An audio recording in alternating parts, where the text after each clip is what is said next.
Ya, pemirsa, kebutuhan alat kesehatan di Indonesia semakin tinggi seiring dengan membaiknya perekonomian nasional dan pemerintah juga giat menawarkan insentif dan beragam kemudahan untuk menarik investor alat kesehatan dunia ke Indonesia.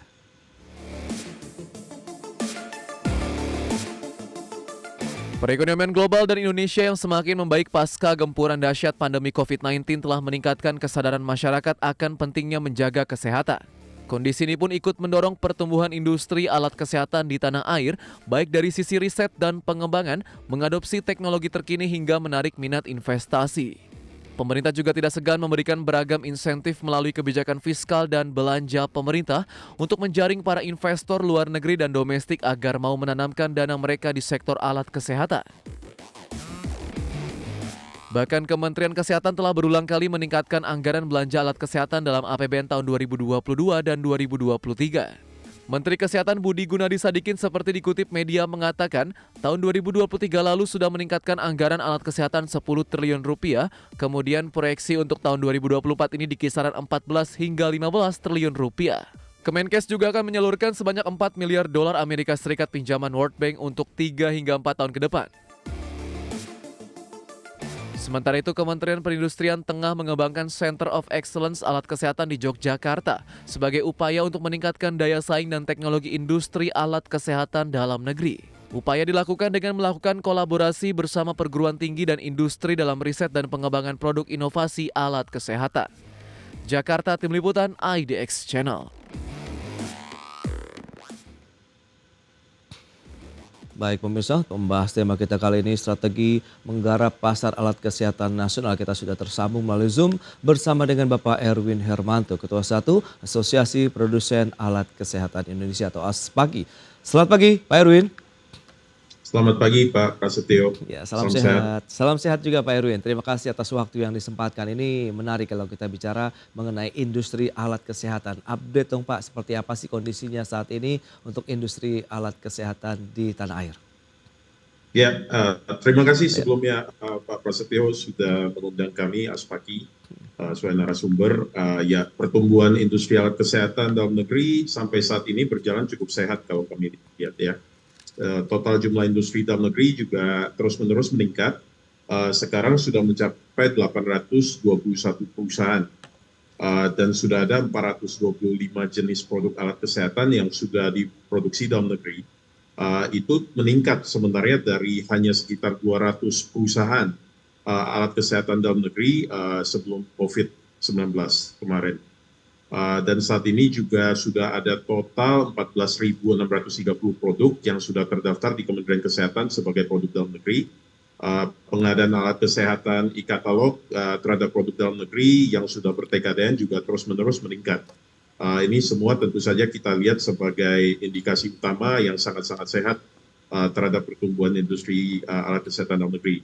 Dan ini semua berkat regulasi dan dorongan pemerintah yang cukup intens ya, yang kami lihat selama 2 tahun terakhir ini sejak penerbitan Inpres nomor 2 tahun 2022 kemarin untuk dorongan percepatan penggunaan produk dalam negeri. Begitu Pak Prasetyo. Baik, kalau kita lihat dengan kondisi seperti saat ini, seberapa besar lantas kebutuhan dari alat kesehatan secara nasional begitu ya Pak Erwin? Lantas apakah ini jumlahnya ataupun demand-nya terus bertambah? Ya, kalau kami melihat dari indikator utamanya itu dari mungkin anggaran kesehatan. Ya. Pada saat ini anggaran kesehatan 2024 itu ditetapkan sebesar 5,6% dari total APBN dan itu meningkat sebenarnya cukup signifikan atau 8,1% atau total 13,9 triliun peningkatan dari tahun sebelumnya. Dan ini semua difokuskan tahun ini, tahun 2024 khusus untuk penguatan sistem kesehatan melalui transformasi sistem kesehatan. Dan kami lihat ini memang tren 5 tahun terakhir ini cukup sehat, ini mengalami peningkatan terus-menerus. Dari mungkin 119 triliun dari tahun 2020 menjadi 186 triliun pada tahun 2024. Jadi ini menjadi indikator utama, walaupun ini anggaran kesehatan secara keseluruhan bukan alat kesehatan ya. Namun ya tentu itu menjadi suatu indikasi yang sangat-sangat penting karena kalau anggaran kesehatan naik tentu anggaran belanja alat kesehatan juga naik. Betul. Nah, lantas bagaimana dengan kemampuan produksi dari perusahaan alkes domestik ini Pak Erwin? Apakah kita juga masih akhirnya tadi bisa memenuhi kebutuhan alkes di dalam negeri kah begitu sejauh ini? Ya, ya seperti yang saya sampaikan tadi, Hmm, pertumbuhan sangat-sangat sehat sejak terbitnya Inpres nomor 2 tahun 2022 kemarin ya. ya, Saat ini kalau kami lihat ada 425 jenis produk alat kesehatan yang sudah mampu diproduksi dalam negeri. Itu rasionya mungkin sepertiga dari total jenis produk kesehatan yang kami impor saat ini. oke. Dan kapasitas juga meningkat terus. Saat ini jumlah alat kesehatan dalam negeri ber-TKDN tinggi atau lebih dari 50%, itu sudah meningkat 2.718 produk. Kapasitas juga sudah banyak daripada produk-produk industri dalam negeri ini yang sudah melampaui kebutuhan nasional, Pak. Oh ya. Nah, kalau jenis alat kesehatannya nih Pak, apa saja yang sudah berhasil ataupun sudah diproduksi sendiri begitu di dalam negeri? Yang mungkin jumlahnya paling besar begitu kalau kita lihat seperti apa?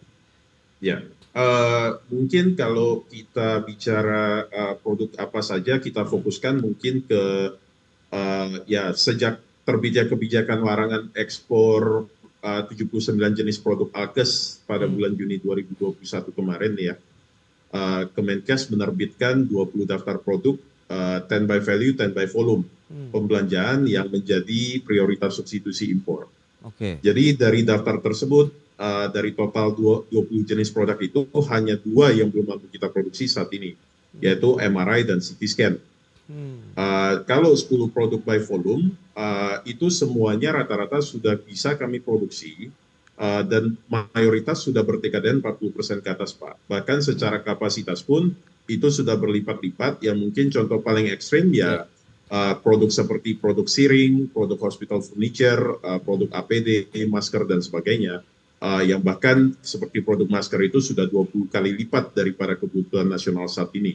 Dan Hmm, kalau kita lihat dari 10 produk by value, ya ini yang 10 produk yang secara nilai belanja yang paling tinggi, dan biasanya ini produk-produk berteknologi yang middle to high tech. Mungkin dari 10 produk itu yang kapasitasnya belum memumpuni hanya produk endoskopi. Dan selain produk MRI CT scan yang tadi sudah saya singgung belum mampu kami produksi, produk-produk yang lainnya itu sudah bisa diproduksi dengan oke. kapasitas yang mencukupi kebutuhan nasional, Hmm. dan TKDN-nya saat ini berkisar di atas 25%. Oke, itu dia berarti alat-alat kesehatan di dunia mungkin sudah berkembang pesat dan canggih, tapi masih ada beberapa jenis lah yang belum bisa diproduksi dari sisi kemampuan dari perusahaan-perusahaan di Indonesia begitu. Ada MRI, kemudian CT scan dan endoskopi begitu. Tapi ini lebih kepada karena teknologinya atau bahan baku yang mahal atau seperti apa nih, Pak Erwin kira-kira nih? Ya, ya, itu pertanyaan yang sangat baik, Hmm. dan mungkin perkenankan saya pisah ya. Mungkin Ya, pertanyaan itu menjadi dua approach ya. Oke. oke. Yang pertama mengenai kemampuan riset pengembangan, Hmm. dan yang kedua mengenai mungkin kemampuan produksinya sendiri. Jadi mungkin perkenankan saya perjelas sedikit Pak, kalau bahwa mayoritas alat kesehatan yang diproduksi dalam negeri itu lebih berbasis kepada mungkin Me Too atau reverse engineering begitu ya. Hmm. Dan sangat jarang yang mungkin berbasis riset pengembangan organik secara organik.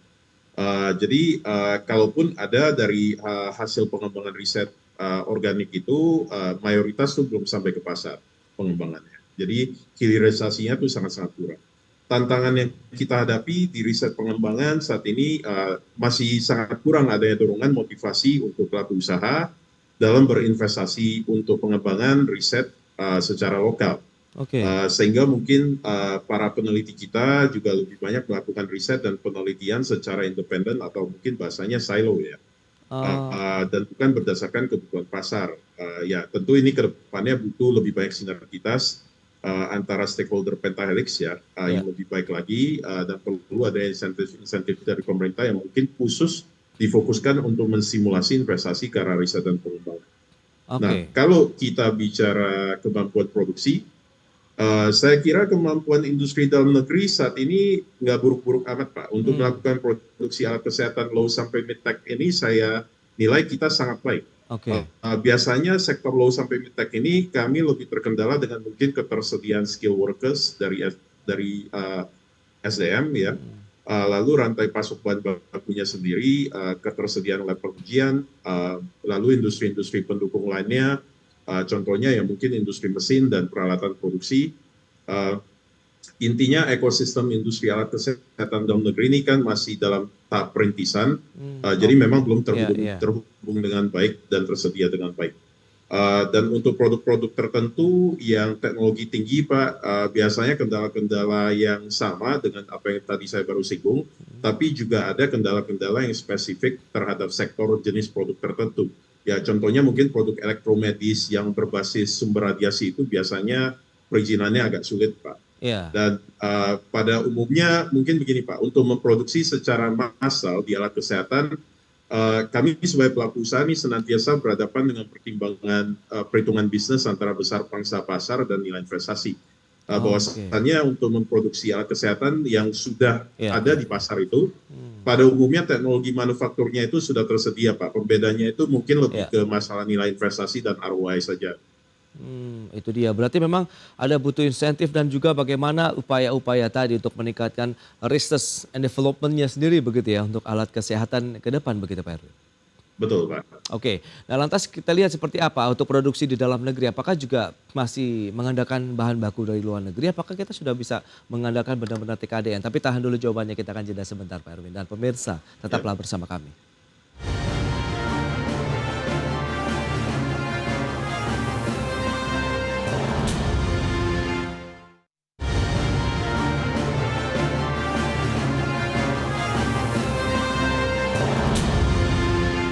Ya, terima kasih Anda masih bergabung bersama kami dalam Market Review. Pemirsa, berikut ini kami sampaikan data terkait dengan anggaran belanja untuk alat kesehatan begitu di tahun 2022 sampai dengan 2024 begitu.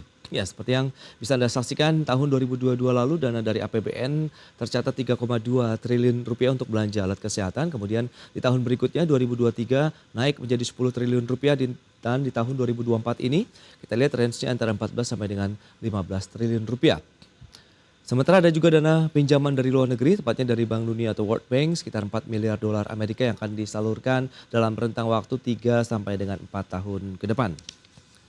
Selanjutnya, dari sisi potensi pertumbuhan industri alat kesehatan, ini data dari Kementerian Perindustrian. Tahun 2021 tercatat 3,5 miliar dolar Amerika atau 54,7 triliun, tapi kita lihat proyeksi di tahun 2026 ini tumbuh sampai dengan 6,5 miliar dolar Amerika atau 101 triliun rupiah. Baik, kita akan lanjutkan kembali perbincangan bersama dengan Bapak Erwin Hermanto, Ketua 1 Aspaki. Baik, Pak Erwin, kita akan lanjutkan kembali. Nah, bicara mengenai anggaran belanja kesehatan, berarti kan memang ini ada satu dana yang diharapkan bisa menggairahkan lagi industri alkes. Anda melihatnya bagaimana potensinya? Tahun ini 14 sampai dengan 15 triliun maksud saya. Kemudian ada juga nih dana dari World Bank tadi yang akan disalurkan. Silakan. Ya, mungkin kalau dari pasar ya Pak, mungkin kalau kita bicara potensi pasar dan sebagainya, kami dari Aspaki ya tentu kami sangat yakin dan kami sangat optimis terhadap perkembangan pasar alat kesehatan Indonesia. Dan tadi sempat disinggung mungkin belanja alat kesehatan dengan sumber pinjaman luar negeri. Saya kira saat ini mungkin yang itu dimaksud yang Indonesia Healthcare System Strengthening ya, atau penguatan sistem kesehatan Indonesia melalui pinjaman luar negeri World Bank umumnya.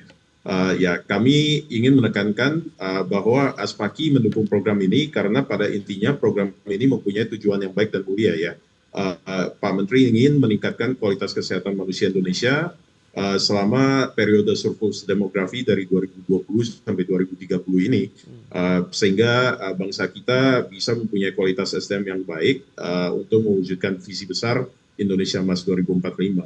Jadi kami percaya Pak Menteri juga akan berkomitmen untuk melibatkan dan memberikan peluang untuk berpartisipasi dan kontribusi dalam program ini bagi industri dalam negeri. Dan tentu saja kita juga berharap sama dengan Pak Menteri bahwa ini akan membuka kompetisi antara mungkin sektor pemerintah dan sektor swasta pelayanan kesehatan supaya ini berlomba-lomba untuk memberikan yang terbaik dalam hal pelayanan kesehatan, dan tentu saja ini akan membuka pasar peluang alat kesehatan Indonesia mungkin 10 tahun ke depan itu menjadi sangat-sangat besar. Iya, tadi dari Kementerian Perindustrian juga menyebutkan potensinya sampai dengan tahun 2026 saja bisa dikatakan ya hampir 2 kali lipat begitu dibandingkan dengan tahun 2021. Anda melihat apakah ini benar-benar bisa digarap oleh pemain lokal begitu dalam artian produsen alkes nasional? Ya, saya kira selama adanya mungkin trust antara Kementerian Kesehatan, Kementerian Perindustrian, dan industri alat kesehatan dalam negeri, dan tentu saja harus ada komunikasi yang sangat baik. Dan kami kira saat ini antara Aspaki dengan Kementerian Kesehatan dan Kementerian Perindustrian kita mempunyai dinamisme kinerja yang cukup dekat dan komunikasi yang cukup baik. Sehingga kita senantiasa berkomitmen untuk menjadi mitra mereka dan senantiasa memberikan mungkin update data-data terbaru dan mungkin juga sedikit insight atau mungkin sedikit gambaran terhadap roadmap daripada pengembangan industri alat kesehatan dalam negeri ke depannya. Sehingga kita bisa berjalan seiring dengan kebutuhan pelayanan kesehatan nasional. Oke. Nah, bicara mengenai dari sisi produksi, bagaimana dari kemampuan tadi sudah disampaikan sebenarnya sudah cukup oke, begitu bahan bakunya sendiri bagaimana nih? Apakah memang masih dari luar negeri atau kita bisa produksi sendiri nih, Pak? Ya, mungkin faktanya saat ini benar mayoritas bahan baku itu masih impor, karena kembali lagi mungkin secara hilir, Ya. industri alat kesehatan hilir itu baru saja mungkin mengalami perkembangan yang cukup signifikan. Oke. Namun pihak pemerintah ya khususnya Kemenko Marinvest, Kemenperin, Pusat P3DN, Kemenkes senantiasa melakukan kajian dengan kami untuk memetakan kebutuhan bahan baku alat kesehatan dan juga untuk menyesuaikan regulasi-regulasi supaya polonisasinya ini terjadi, Pak. Oke. Salah satu tantangan dari lokalisasi bahan baku alat kesehatan ini ya memang pasar yang belum begitu besar ya. Jadi secara volume itu kebutuhan kita masih kecil. Kami juga sering berkomunikasi dengan asosiasi-asosiasi bahan baku yang ada di Indonesia untuk bertukar ya catatan ya terhadap kebutuhan kami dan lain sebagainya. Memang kalau misalnya kebutuhan bahan baku alkes itu masih tergolong sangat kecil dibandingkan dengan industri hilir lainnya, Pak. Dan lalu juga ada faktor keberagaman dari jenis bahan baku yang kita butuhkan. Ya, contohnya saja medical grade plastik, mungkin ada 11 tipe plastik yang kita butuhkan dan itu volumenya tidak besar. Lalu baja, stainless steel, aluminium, titanium, liquid latex, silikon dan lain sebagainya. Jadi memang bahan bakunya ini kalau kita bandingkan mungkin industri dari farmasi, bahan baku alat kesehatan ini cukup beragam karena produknya sendiri beragam. Oke. Nah, di sisi lain ini pemerintah juga tengah gencar menawarkan investasi kan kita tahu untuk masuk ke Indonesia, termasuk juga di dalamnya adalah alat kesehatan dengan menawarkan beragam insentif. Nah, Anda melihat apakah ini akan meningkatkan peta persaingan begitu di industri alat kesehatan dalam negeri atau justru sebaliknya ini Pak Arwin? Ya, mungkin kalau mengenai investasi, Pak Prasetyo, pada umumnya harapan kita investasi itu membawa dua dampak yang positif. Yang pertama adalah menimbulkan mungkin multiplier effect di dalam negeri, Oke. sehingga ada peningkatan ekonomi jangka panjang. Yang kedua, mengakibatkan suatu kemajuan dalam negeri dari sisi mungkin kemampuan riset pengembangan dan juga kemampuan produksi. Nah, pada saat ini mungkin perlu diketahui hampir semua KPLI di bidang alat kesehatan sudah terbuka 100% PMA atau penanaman modal asing. Oke. Seperti halnya dengan regulasi-regulasi yang lain, ya ini semua kembali lagi kepada pengawasan implementasi di lapangan ya. Selama investasi yang diajak masuk ke Indonesia itu membawa etikat baik untuk memberikan dua dampak positif yang tadi sudah saya singgung, maka saya kira hasilnya ini akan win-win untuk industri dalam negeri juga. Oke. Saya kira industri dalam negeri juga akan ikut terdongkrak dengan adanya kerjasama dan teknologi sharing dengan perusahaan-perusahaan luar. Dan yang jelas industri dalam negeri selama ini tidak takut untuk berkompetisi, Pak, dalam konteks wajar dan fair ya. Oke.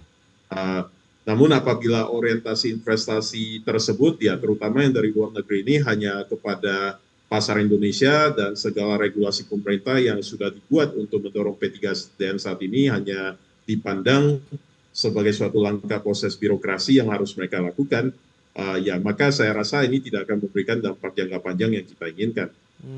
Belum lagi kalau mungkin kita mulai membahas investasi luar negeri yang membawa pertimbangan usaha dengan mungkin approach subsidi silang, Oke. Bahkan pendekatan-pendekatan lain yang mungkin bersifat predatori ya terhadap industri dalam negeri yang sudah ada, saya rasa itu harus diperhatikan. Hmm. Namun memang ya cukup disayangkan saat ini apabila kita membahas investasi, ini konotasinya adalah investasi yang berasal dari luar atau PMA. Hmm. Sebenarnya investasi dalam negeri atau PMDN sendiri pun harus lebih dihargai, diperhitungkan, dan bahkan harus lebih didorong oleh pihak pemerintah. Begitu menurut saya. Oke, tapi kalau dilihat dari sisi insentif ataupun perhatian dari pemerintah sejauh ini sama nggak? Dalam artian ini setara begitu baik yang PMA maupun PMDN? Saya kira kalau mungkin secara insentif ini banyak yang bisa kita bahas ya Pak. Oke. Mungkin saya lebih membahas apa yang kita butuhkan secara dari pihak dalam negeri saja. Hmm. Ya, pertama yang harus kita andalkan pada fase-fase perintisan ini adalah kebijakan yang mungkin berdampak kepada kepastian penyerapan produk dalam negeri. Itu harus dilanjutkan seperti halnya fokus dan mungkin intensitas daripada Inpres 2 nomor 2022 ini harus lanjut. Kebijakan-kebijakan yang harus bisa menciptakan level and fair playing field ya di pasar, saya kira terutama terhadap produk-produk impor yang seperti yang saya sampaikan tadi yang banyak mengandalkan predatory pricing, Oke. insentif-insentif dari pemerintah lokal setempat supaya mereka bisa kompetitif di luar, yaitu bagaimana caranya supaya ada insentif dalam negeri yang bisa memeratakan mungkin kompetisi tersebut di pasar lokal. Lalu seperti yang saya singgung tadi juga insentif dalam bidang riset penelitian itu masih sangat-sangat terbatas. Itu butuh lebih banyak perhatian dan dorongan, termasuk juga insentif untuk ekspor, Pak. Oke. Dan salah satu yang mungkin curhatan pelaku usaha industri dalam negeri yang paling banyak saya dapat akhir-akhir ini adalah akses untuk soft loan, Pak. Oh, baik. Dalam negeri Iya, ini iya. masih sangat-sangat terbatas. Sehingga banyak pelaku usaha lokal yang kesulitan mendapatkan mungkin dana untuk pengembangan. Ya tentu Hmm. saja kebijakan-kebijakan yang lain yang sudah ada juga harus senantiasa ditinjau kembali Oke. dan dilakukan penyesuaian supaya tepat sasaran ya. Contohnya tax holiday yang saat ini mungkin masih hanya terbatas untuk investasi senilai 500 miliar ke atas. Padahal mungkin kalau industri alat kesehatan sendiri itu tidak ada yang skalanya sebesar itu, Pak. Oke. Nah, dan kebijakan ini untuk rumus perhitungan TKD alat kesehatan juga harus senantiasa kita tinjau kembali. Apakah sudah menghasilkan multiplier efek dan pendalaman industri yang kita dambakan. Karena memang saat ini sangat-sangat fokus terhadap single ini ya industrial pemain industri Oke. hilirnya dan tidak terlalu fokus terhadap hulunya. Hmm. Lalu kebijakan fiskal terhadap bahan baku Ya. yang faktanya kita masih tergantung impor. Mungkin contohnya seperti negara India dan China, mereka melakukan bebas bea dan pajak terhadap biji plastik karena pada saat ini memang biji plastik itu secara biaya paling ekonomis diproduksi oleh negara produsen minyak, contohnya Saudi Arabia. Lalu mereka memilih untuk tetap mengimpor bahan baku tersebut dari Saudi Arabia Oke. dengan tambahan insentif bebas pajak, bebas bea, jadi bahan baku mereka itu sangat murah. Dan mungkin hal yang sama perlu dipertimbangkan di Indonesia. Ya. Baik, itu dia. Nampaknya memang beberapa tantangan yang masih dihadapi ya begitu oleh industri alat kesehatan di Indonesia, begitu lebih dari kepada sisi birokrasi, kemudian bagaimana insentif yang diharapkan begitu dari pelaku industri alkas di dalam negeri. Tapi proyeksi dan optimisme Pak Erwin sendiri Aspaki lah paling tidak begitu dengan beberapa tadi tantangan itu untuk menghadapi tahun 2024 ini akan seperti apa ini Pak?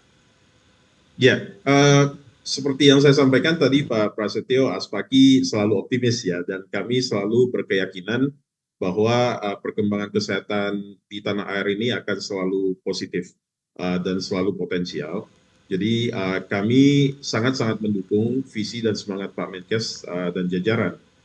Sekali lagi untuk mewujudkan peningkatan kualitas pelayanan kesehatan dan pemerataan akses terhadap kesehatan di seluruh Indonesia melalui 6 pilar transformasi kesehatan.